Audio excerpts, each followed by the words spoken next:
O que eu vou dizer aqui, vocês encontram por escrito no meu blog. Fica mais claro, eu acho, ler.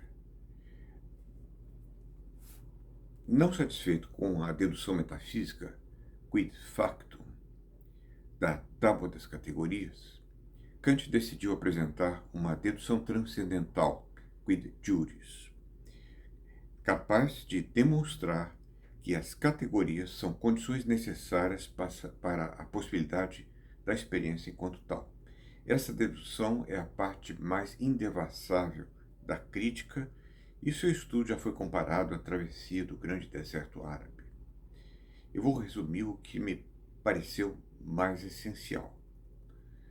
Tudo começa com a observação de que o nosso entendimento opera através de sínteses que se iniciam pela combinação do múltiplo dado à intuição.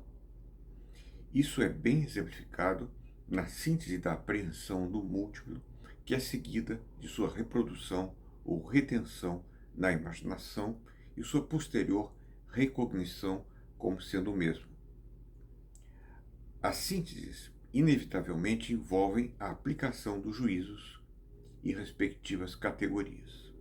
Além disso, meu conhecimento não é constituído de elementos separados entre si, mas formam um todo inteiro, um todo unitário. Eu sou consciente dessa união do, dos elementos através do que Kant chamou de unidade sintética da apercepção, a autoconsciência, a percepção no sentido de autoconsciência, que não é empírica, mas é transcendental. Trata-se da forma de autoconsciência já identificada no próprio eu penso cartesiano.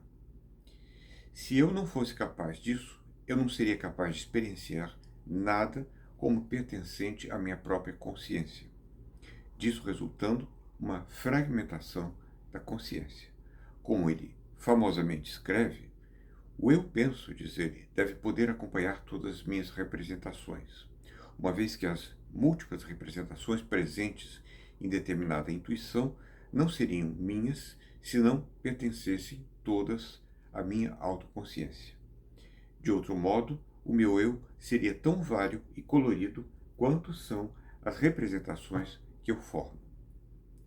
Esse eu aprendido no eu penso não pode, no entanto, ser um eu empírico, humeano, pois esse último é um eu multicor constituído por feixes de intuições que se sucedem rapidamente umas às outras, sendo diverso a cada nova experiência.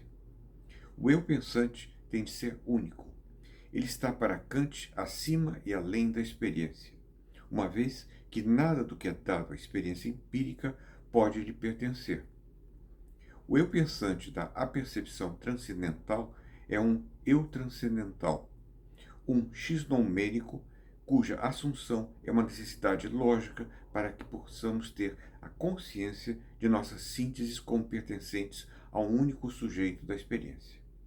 Esse x-numérico precisa ser também uma atividade aperceptível, sintetizadora do múltiplo da intuição sensível e fonte da ordem objetiva da natureza.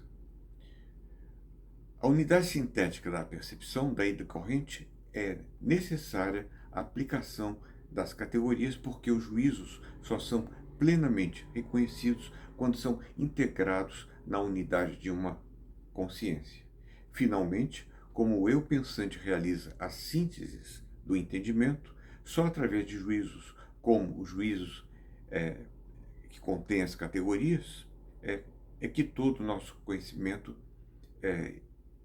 por isso é mostrado, demanda a aplicação das categorias. Se você não achou que esse é um todo coeso, claramente argumentado, eu não posso fazer mais nada, porque, de fato, não tem salvação para essa bagunça argumentativa, embora haja nela, obviamente, insights importantes. E em Kant, por vezes, há coisas surpreendentes surpreendentemente interessantes.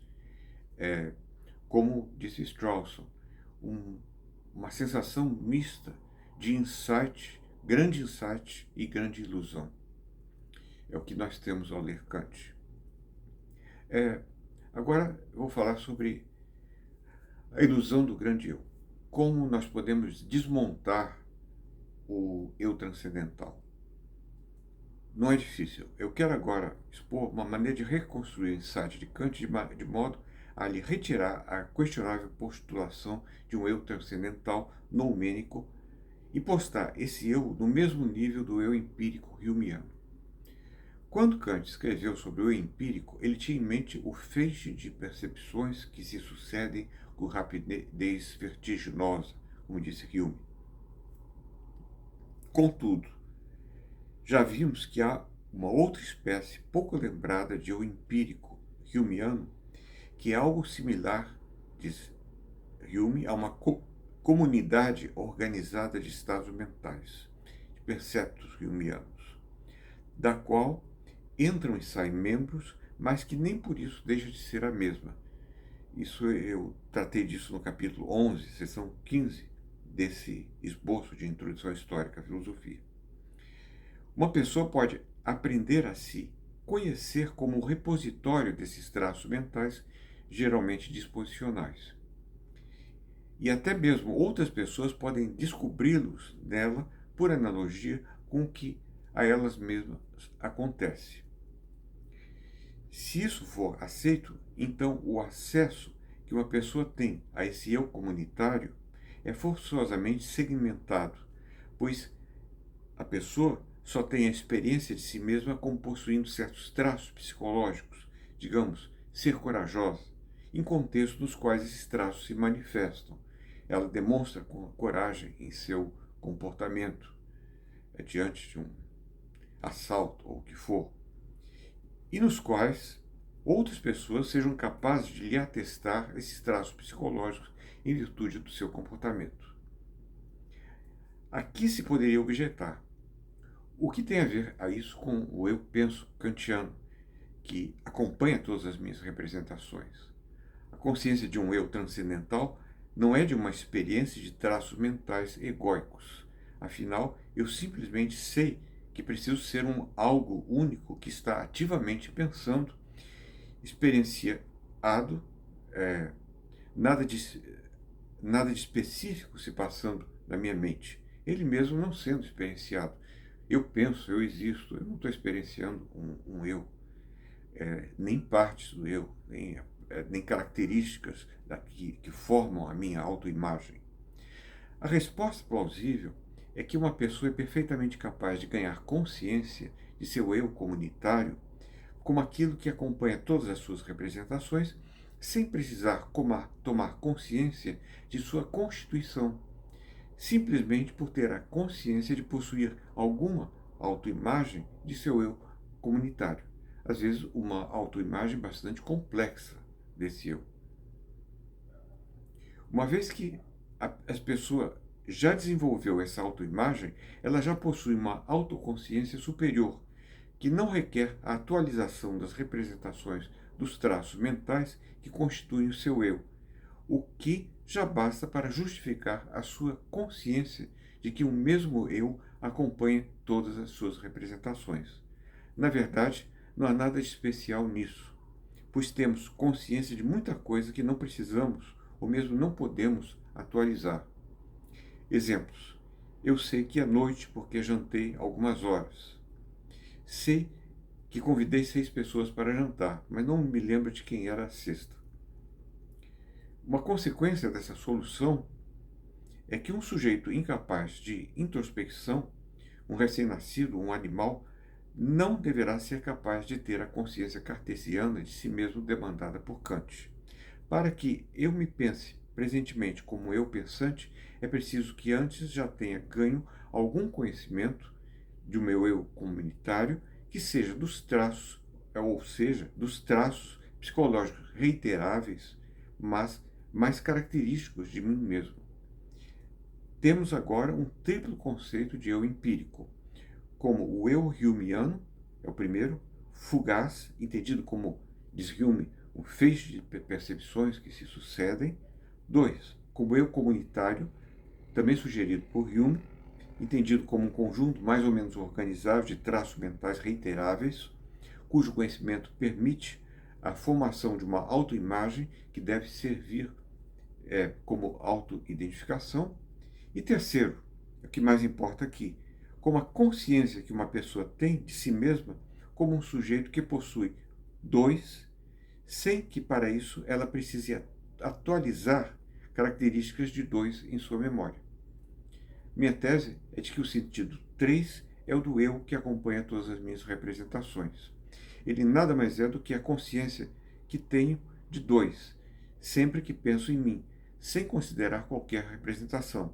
E minha sugestão é de que Kant tomou o sentido 3 como sendo a indicação de um eu transcendental, de algum modo implicado pela unidade da apercepção. Claro que ele está implicado, mas não como eu transcendental. Com isso, temos em princípio explicada a suposta diferença entre o eu empírico e o eu transcendental, entendido como o X que acompanha todos os meus pensamentos. O eu empírico fugaz, considerado por Kant, é um, mas o que ele pretende que seja o eu do eu penso, responsável pela unidade transcendental da autoconsciência, não é mais do que 3, ou seja, a simples consciência de ordem superior, uma metaconsciência que eu possuo, de que eu tenho um eu comunitário, do qual eu tive as mais variadas introspecções parciais, sem que isso precise, que para isso eu precise atualizar minha autoimagem. Com isso, o eu transcendental nomênico passa à categoria de ilusão. Eu retorno a isso no capítulo sobre Fichte, um filósofo que se comprometeu radicalmente com o ilusório eu transcendental. Então, está desfeita a ilusão do eu